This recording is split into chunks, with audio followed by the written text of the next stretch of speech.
This morning on BRN, the top 5 debts to prioritize before heading into retirement. Well, joining me now is Bruce McClary of the National Foundation for Credit Counseling. Bruce, so great to see you. Thanks for joining us this morning. Thanks for having me on the show, Jeff.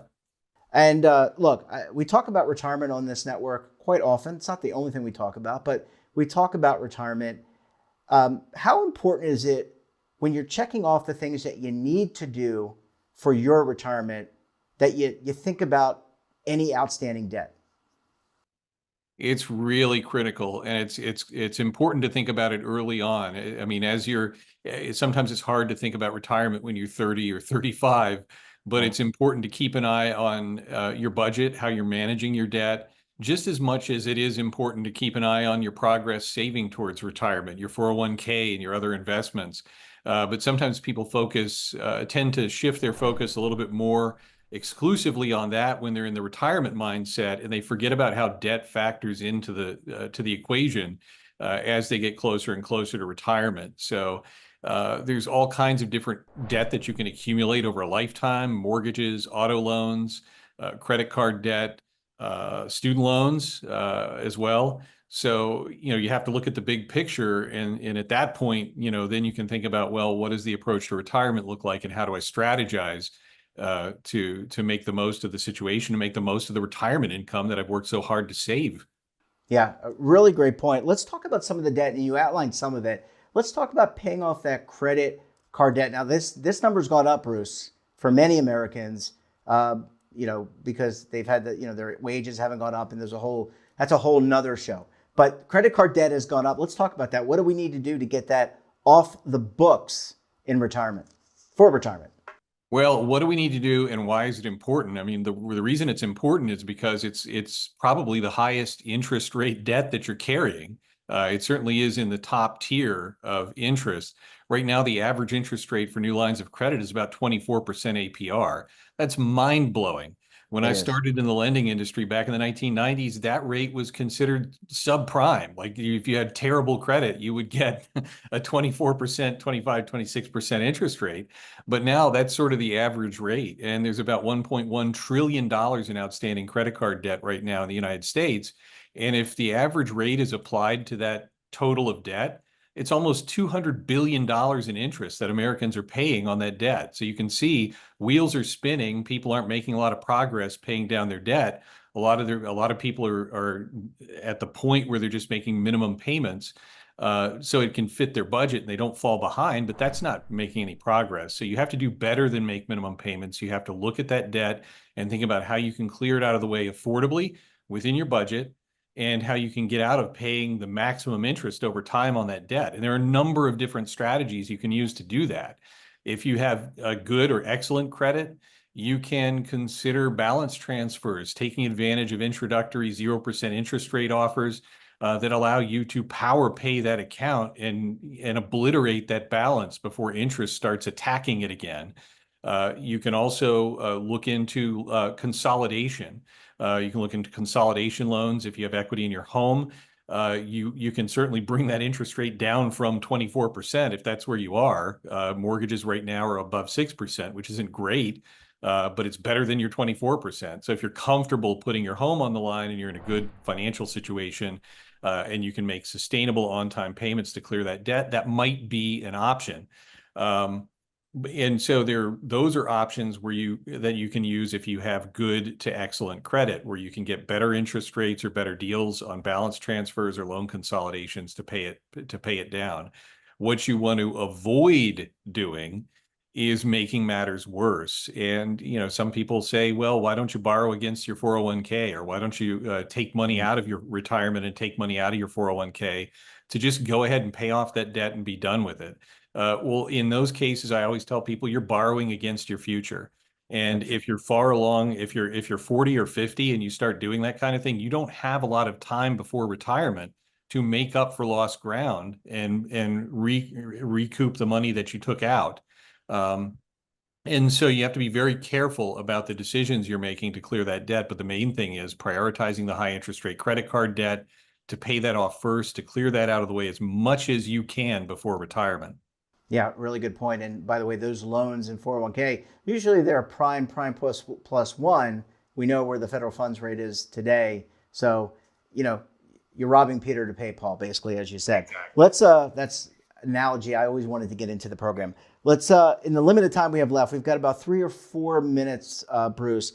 Let's talk about personal or unsecured loans. Why is this debt important to get off the books? We talked about credit card. Let's talk about this. Why is it important?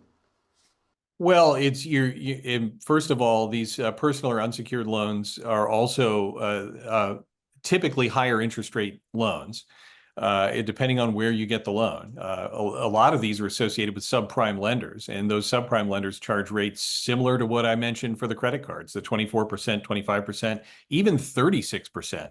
I mean, if you've got signature loans that are issued by a subprime lender and you're at 36%, all the red lights and the warning bells ought to be going off. You need to clear that out of the way and pay it down or pay it off, refinance it. And for some individuals, it might not be an option to refinance in those situations because you may have damaged credit.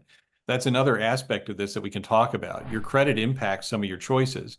If you have poor credit, you're not going to be able to qualify for the best rates. So you can't have as many options when it comes to balance transfer or loan consolidation.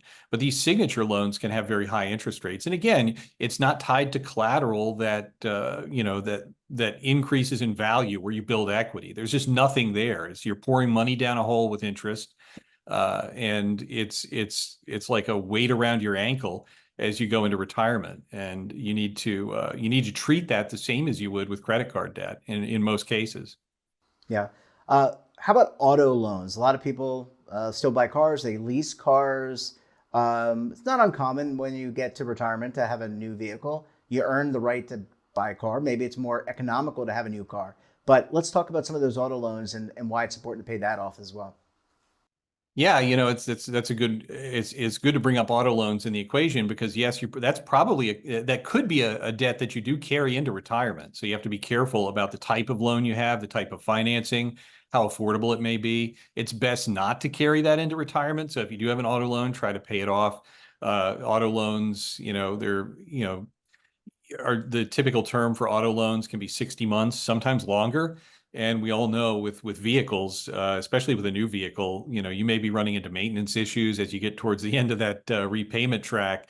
And those costs actually are added to what you're paying monthly for the car payment. So not only are you making the car payments, but you could be stuck with some significant repair costs as the transmission needs more attention or the other issues with the drivetrain that might be outside of warranty. So you have to think about the timing of that. Is your car going to be outside of warranty? Are you going to be on the hook for all the repairs and the repair costs? If so, do you want that and the car payment at the same time?